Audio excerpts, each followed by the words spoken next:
오늘 하나님의 말씀은 사도행전 4장 13절로 22절 말씀인데 그 말씀을 여러분들께서 읽고 참고하시고요. 저는 18절로 20절 말씀을 제가 읽겠습니다. 그들을 불러 경고하여 도무지 예수의 이름으로 말하지도 말고 가르치지도 말라 하니 베드로와 요한이 대답해 이르되 하나님 앞에서 너희의 말을 듣는 것이 하나님의 말씀을 듣는 것보다 옳은가 판단하라. 우리는 보고 들은 것을 말하지 아니할 수 없다 하니. 아멘. 아멘. 오늘 사도행전 4장 13절로 22절 말씀 중심으로 말씀의 제목을 옳고 그름을 분별하라, 이렇게 제목을 잡아봤습니다. 그래서 오늘 본문 19절 말씀에 보면은요, 베드로와 요한이 대답하여 가로되 하나님 앞에서 너희 말 듣는 것이 하나님의 말씀을 듣는 것보다 옳은가 판단하라. 이렇게 이 베드로와 요한이 이 산헤드린 공회 앞에서 외치고 있습니다. 이 내용은 여러분들도 잘 아시겠지만은 참 이 공회 앞에서 이런 말을 할 수 있다는 것은 대단한 용기가 필요합니다. 요즘에는 참 예수 믿기가 쉽죠. 편하죠. 누가 예수 믿는다고 시비 거는 사람 없고요. 누가 예수 못 믿게 핍박하거나 우리를 괴롭히는 일이 없습니다. 그러나 우리를 예수 믿는 것 때문에 핍박하고 고난을 주고 아니면 생명까지 위협을 받는다면은 참 하고 싶은 말 제대로 못하고 숨어서 살 수밖에 없습니다. 사실 초대교회 당시는 예수님을 십자가에 죽이는 사건들이 일어났기 때문에 그 사회 분위기가 굉장히 흉흉합니다. 그래서 예수 믿는 사람들에 대해서 비난하고 또 이렇게 공개적으로 예수 믿는 사람들을 핍박하고 때로는 죽이기까지 하거든요. 이러한 상황에서 이렇게 베드로와 요한이 참 이런 말을 할 수 있다는 거, 쉬운 일이 아닙니다. 그러면 이들이 이런 용기를 가질 수 있었던 원인이 무엇이었을까? 그것을 오늘 생각하면서 제목을 옳고 그름을 분별하라, 이렇게 제목을 잡고 말씀을 드립니다. 여기서 너희 말이라고 하는 것이 뭡니까? 제사장들과 성전 맡은 자, 그리고 사두개인들, 이 사람들은 그 당시에 모든 종교적인 문제나 이 정치적인 문제, 사회적인 문제까지도 책임지는 사람들이었습니다. 그 18절에 보면은요, 그들을 불러 경계하여 도무지 예수의 이름으로 말하지도 말고 가르치지도 말라. 이렇게 그들이 누굽니까? 예수님의 제자들입니다. 베드로와 요한까지 포함된 예수님의 제자들을 불러서 예수의 이름으로 말하지 말라는 겁니다. 그리고 예수의 이름으로 가르치지도 말라. 이거 대단한 핍박 아닙니까? 그런데 이 말씀의 의미를 우리가 생각할 수 있으려면은 이 산헤드린 공회가 무엇인지를 좀 알아야 됩니다. 그래서 이 산헤드린 공회에 대해서 제가 간단하게 먼저 언급을 하고 말씀을 진행하도록 하겠습니다. 이 산헤드린 공회는요, 이 유대인들 가운데에서 구약에 보면은 민수기 4장 16절로 17절 말씀에 그 구약의 이 산헤드린 공회가 나타납니다. 이때부터 AD 70년, 그러니까 예루살렘이 멸망할 때까지 여호와 하나님께서 모세에게 명하여서 세운 공회입니다. 하나님이 모세를 통해서 세운 공회, 그러니 대단한 존재 아닙니까? 그런데 어떻게 구성이 되느냐 하면은 대제사장 1명, 그리고 바리새인, 그리고 서기관 신분을 가진 자 70명으로 모두 71명 회원으로 세워진 바로 유대인들의 최고의 기관이었습니다.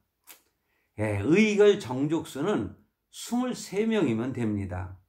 그래서 정족수만 모여도 회의를 가질 수 있는 산헤드린 공회는 주로 모세의 율법과 장로들의 그 전승, 그것을 이렇게 수호하는 일, 그리고 이것을 어기는 자를 엄하게 처벌하는 그러한 권한을 가진 이 막강한 존재였습니다. 그리고 계도하는 일, 이것은 가르치는 거죠. 어떻게 살아라. 하나님의 백성으로서, 유대인으로서 너희는 어떻게 살아야 된다.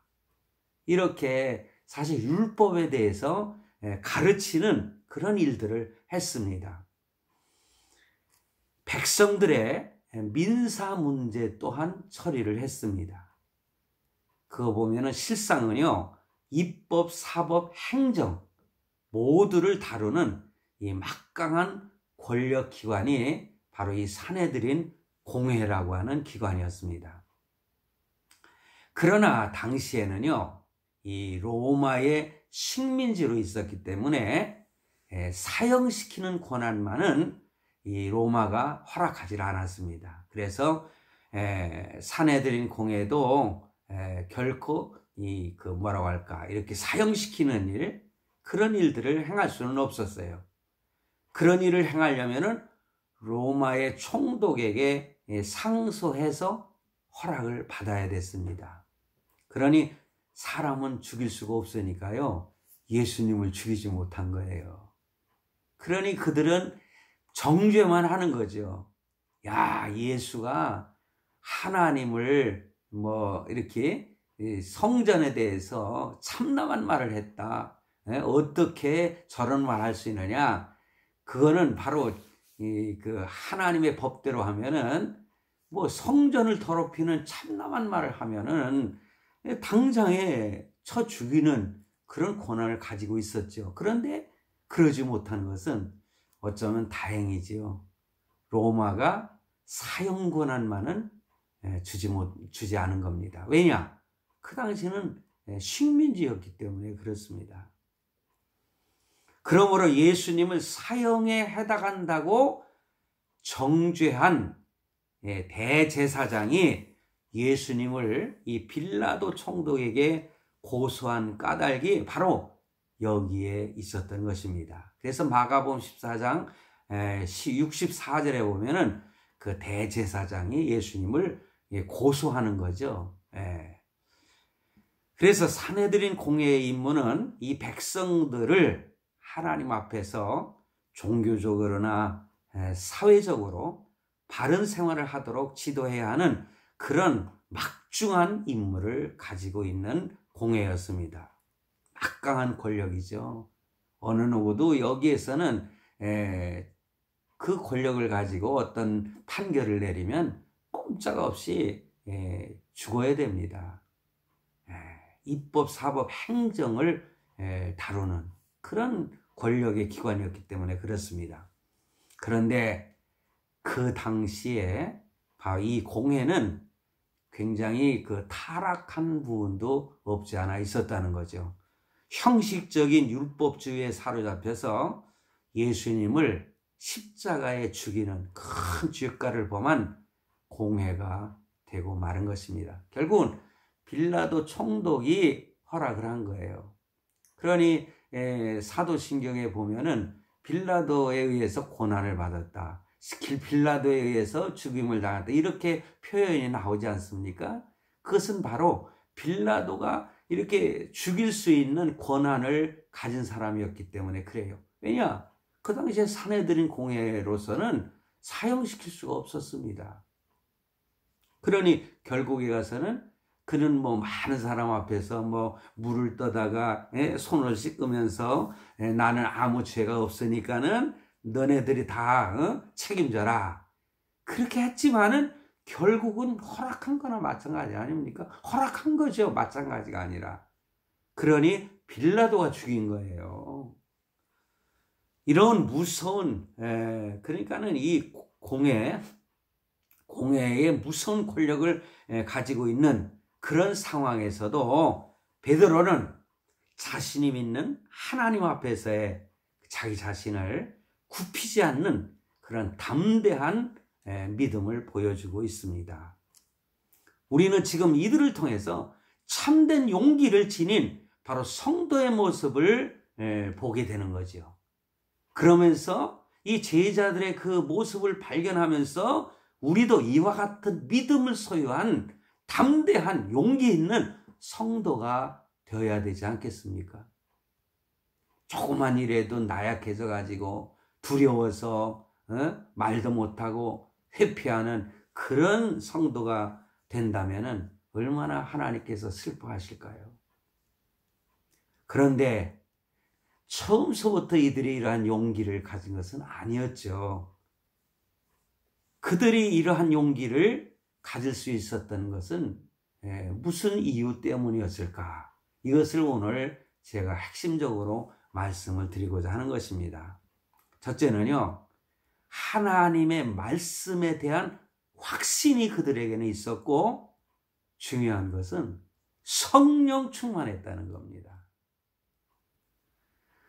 우리가 알고 있듯이 베드로는요, 예수님을 3번씩이나 부인했던 아주 연약한 제자였지 않습니까? 그가 수제자였지만은 제자들 중에서는 대빵이었잖아요. 그렇지만은 그는 한때 예수님께서 십자가에 달리셔야 할 것을 말씀하실 때에 아주 그 대단한 용기를 보여줬죠. 자기는 절대로 예수님을 부인하지 않을 거라는 거예요. 예수님께서 내가 나를 부인할 것이라 그렇게 말씀하셨을 때 뭐라고 했습니까? 절대로 그럴 수 없습니다. 내가 죽을지언정 결코 주님을 배신하지 않겠습니다. 이렇게 말했던 베드로가 예수님을 3번씩이나 모른다고 부인을 하고 나중에는 예수님을 저주하기까지 했지 않습니까? 얼마나 부끄럽습니까? 그런데 우리라고 해서 떳떳할 거 아무것도 없어요. 우리는요, 우리의 삶 속에서 예수님을 얼마나 부인하며 사는지 압니까? 하나님의 말씀을 행하여야 되는 상황에서 그것을 저버리는 것들은 다 예수님을 부인하는 거나 마찬가지입니다. 그런데 그러던 그가 그 3번씩이나 주님을 부인했던, 연약함을 보였던 예수님의 제자 베드로 뿐만 아니라 그냥 예수님 십자가에 달려 죽으시니까 다 뿔뿔이 흩어져서 고향으로 도망가지 않습니까? 엠마오로 가는 제자에게까지 예수님을 찾아가셔서 부활하신 예수님이 그들을 다시 참 회유하시고 다시 돌이키는 그런 모습도 성경은 우리에게 보여주고 있지 않습니까? 자, 그런데 그들이 오순절 성령 강림 이후에 성령 충만했던 그들은 진리에 대한 확신, 주님에 대한 열정, 그것이 바로 죽음 앞에서도 그들을 담대하게 만든 원인이 됐다. 그것입니다. 성령 충만했던 그들은 그제서야 예수님께서 말씀하신 십자가의 죽음에 대해서, 부활에 대해서 의미를 깊게 깨달았다. 그렇게 성경은 말씀하고 있어요. 말씀에 대한 확신이 있을 때만이 두려움이 사라지는 것입니다. 그리고 하나님의 말씀에 대한 확신이 있으면은요, 내 마음대로 못 살아요. 두려워요, 하나님의 사랑의 하나님이요. 정말 우리를 얼마나 아끼고 사랑하시는 분이면, 그렇지만 하나님의 말씀을 알면은 그런 하나님이 때로는 두려워지는 거예요. 왜냐하면 내가 범죄의 자리에 들어가는 어느 순간순간은 하나님이 두려워지는 거예요. 다행히 두려움이 있을 때에 그 죄를 범하지 않게 되지요. 죽음 앞에서도 담대할 수 있었던 것은 바로 이와 같이 하나님의 말씀에 대한 확신, 이것이 있어야 됩니다. 죽음도 불사할 수 있는 그런 용기 있는 제자가 되는 것입니다. 성령 충만하게 되면 어떤 위험에도 우리는 두려워하지 않게 되는 것입니다. 성도 여러분, 그러므로 하나님 앞에 간절히 기도하십시오. 성령 충만을 위해서 기도하시기 바랍니다. 그러면 이 세상 살아가는 거 두렵지 않습니다. 얼마든지 담대하게 살아갈 수 있어요. 우리가 잘 아는 마틴 루터요. 종교 재판을 받기 위해서 보름스를 향하여 가던 그 당시에 그 종교 재판은 그거는 인민 재판하고 똑같은 거예요. 요즘에 저 북한에서 하고 있는 거기서 그냥 죽여라 죽여라 하면 그냥 거기서 죽는 겁니다. 죄가 있든 없든. 그런데 이 마틴 루터가 그 종교 재판, 왜냐? 종교 개혁에 대한 그것을 부르짖었을 때에 그 교황은 그를 부른 거예요. 그 마틴 루터는 하나님이 그러한 순간에도 자기와 함께 하심을 그는 믿었고요. 그는 진리의 말씀, 하나님의 말씀을 믿었습니다. 그러니 그는 그런 찬송을 했잖아요.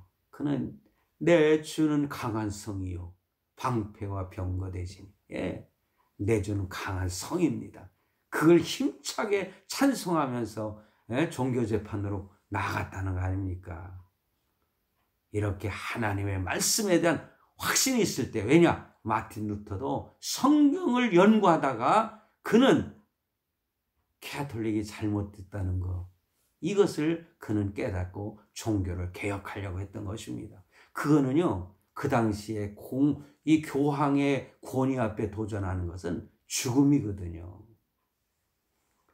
성도 여러분, 그래서 말씀에 확신을 가지시기 바랍니다. 두 번째는요, 어떤 때 용기가 생기느냐? 하나님 제일주의로 살 때에 용기가 생기는 것입니다. 하나님 제일주의입니다. 첫째는 하나님의 말씀에 대한 확신, 그리고 두 번째는 하나님 제일주의로 나는 하나님 뜻만을 위해서 살겠다. 베드로와 요한은 이 교권주의자들이 그들을 위협하는 말을 했을 때 하나님 앞에서 너희 말 듣는 것이 하나님 말씀 듣는 것보다 옳은가를 판단해라. 그리고 우리 성도들은요, 제가 제목을 잡은 것처럼 어떤 것이 옳은 것인지 어떤 것이 그른 것인지 이것을 판단할 수 있는 지혜가 있어야 돼요. 그럴 때 용기가 생기는 겁니다. 그럴 때 담대하게 되는 거예요. 이 한마디는 바로 하나님 제일주의로 살아야 한다는 그런 선포를 하는 말씀과 같은 겁니다. 교권주의나 인본주의는 하나님 앞에서 인정될 수가 없습니다. 하나님 제일주의는 하나님 앞에서 모든 것을 판단하고 그분만 의지하는 삶인 것입니다. 부족하지만 저는 우리 가족의 가훈이라고 할까요? 그것을 제가 그랬어요. 먼저 그의 나라와 그의 의를 구하라. 너희는 정말 하나님 제일주의를 살아라. 이렇게 저는 정했는데 이놈들이 그대로 잘 사는지 참 궁금해요. 왜냐하면 자기 스스로들 알 수 있으니까. 제가 불후의 명작 중에 배너, 저는 그것을 여러 번 봤습니다만은 그때마다 주인공으로 나오는 유다 배너, 대단한 용기가 있는 사람으로 저는 늘 감동을 받았거든요. 어떤 경우에도 생명을 그는 구걸하지 아니하고 여호와 하나님께서 그 생명을 지켜주실 것을 그는 믿었어요. 그러니 자기를 당장 죽일 수 있는 그 노예선의 책임자, 그 제독 앞에서 꺼리낌 없이 말하고 있는 것을 봅니다. 나중에는 그 제독을 살려주지 않습니까? 나중에는 그의 양자가 돼가지고 그의 권한을 다 부여받아서 고향으로 돌아와서 원수를 갚는 그런 모습이 바로 배너의 내용이 아닙니까? 대단한 용기가 아닐 수 없습니다. 이런 용기가 어디서 생겼을까? 그것은 철저하게 하나님 제일주의, 먼저 그의 나라와 그의 의를 구하는 삶을 살 때에, 그런 신앙으로 살 때 이런 용기가 나오는 것입니다. 사도 바울은 말합니다. 내가 사람들에게 좋게 하랴, 하나님께 좋게 하랴, 사람들에게 기쁨을 구하랴. 내가 지금까지 사람의 기쁨을 구하는 것이었다면 그리스도의 종이 아니니라. 갈라디아서 1장 10절에서 사도 바울도 이렇게 고백을 하는 거예요.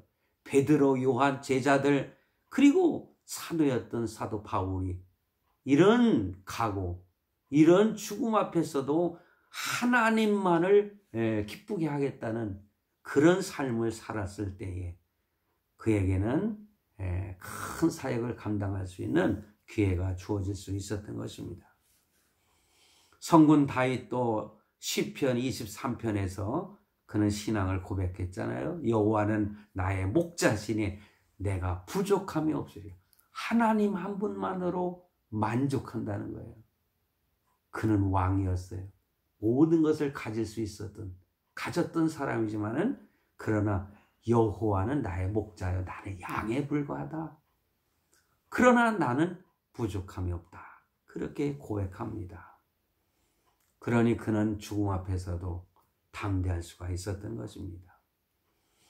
우리 믿음의 선배들의 신앙 고백에서 우리는 한 가지로 하나님 제일주의 사상을 찾아볼 수가 있습니다. 스데반 집사도 마찬가지잖아요. 그는 핍박과 환난 속에서도 그는 하늘을 보면서 예수 그리스도를 발견하지 않습니까? 그는 순교를 하게 됩니다. 그런 용기가 어디서 나오느냐? 바로 말씀을 확신했고 하나님 제일주의로 살았기 때문에 그렇습니다. 그들은 자신의 삶 전체를 진정으로 하나님께 바쳤던 사람들이에요. 하나님을 위해서라면 자기가 가진 모든 것을 아끼지 않는 겁니다. 그러한 삶 속에서 무한한 용기가 솟아나는 것입니다. 누구든지 제 목숨을 구원고자 하면 잃을 것이요, 누구든지 나를 위하여 제 목숨을 잃으면 찾으리라. 할렐루야. 마태복음 16장 25절 말씀입니다. 하나님 제일주의로 사는 사람들에게는 자기가 없어요. 자기를 비우고 예수 그리스도로 채우는 것입니다. 예수 충만으로 사는 거예요. 김익도 목사님의 예수 천당 잘 알죠? 그가 뭐라고 고백했습니까? 자신은 예수로 충만하기 때문에 사실을 딱 건들기만 해도 예수 천당이 나온다는 거예요. 성도 여러분, 우리는 지금 어떻게 살고 있습니까? 자기 충만으로 살고 있지 않습니까? 자기 욕심 충만으로 살고 있지 않습니까? 하나님 앞에서 사시길 바랍니다. 예수 충만으로 사세요. 주님께서 우리를 위해 모든 것을 주신 것처럼 우리도 주님을 위해 아낌없이 모든 것을 드릴 수 있는 성도가 되시기를 간절히 바랍니다. 할렐루야.